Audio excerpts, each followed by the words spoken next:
Thank everybody for being here today. There is a man-made crisis on our border, and it's 100% caused by one person, Joe Biden. We know Biden's open borders and amnesty policies have created this crisis. Just look at the numbers. U.S. Customs and Border Protection apprehended more than 178,000 illegal aliens trying to cross our border in April, the highest monthly total in nearly 15 years. 15 years. Biden's immigration policies are putting unaccompanied minors at risk of human trafficking, violence, sexual abuse, and separation from families. If there's no other reason for Joe Biden to say he's got to change, think about all these young children and what's happening to them. They're leading to an alarming increase in human trafficking and drug smuggling by cartels. This crisis is overwhelming our Border Patrol agents and taking them away from their critical duties.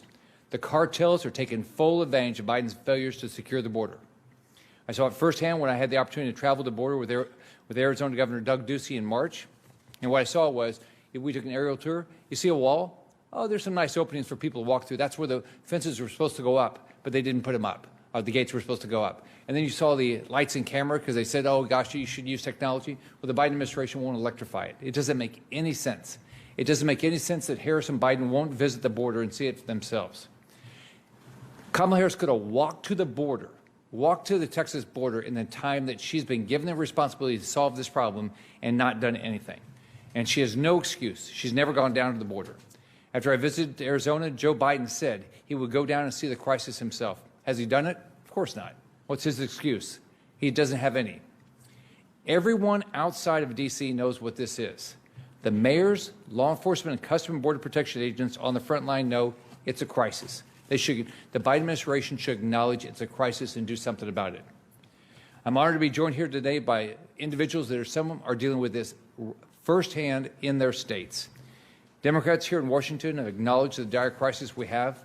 Tomorrow we're going to hear from DHS Secretary Mayorkas on the crisis. And by the way, when I spoke to him before his nomination, he promised me he would enforce all the laws.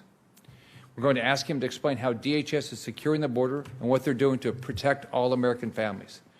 I'd like to know how much the man-made crisis is costing the American taxpayer. And Senator Johnson's going to talk about how much waste we're seeing. Well, we've spent this money, and we have still just sitting around. I want to ask Mayorkas what he's doing to make sure the Border Patrol agents have the resources they need on the front lines of this crisis. Think about what they have to do. Their job is to secure the border, but they're having to do a whole bunch of other things. Biden and Harris have made a mockery of a very serious crisis. Instead of taking action, they're playing like, oh, there's no crisis, nothing's happened here, and hiding the facts.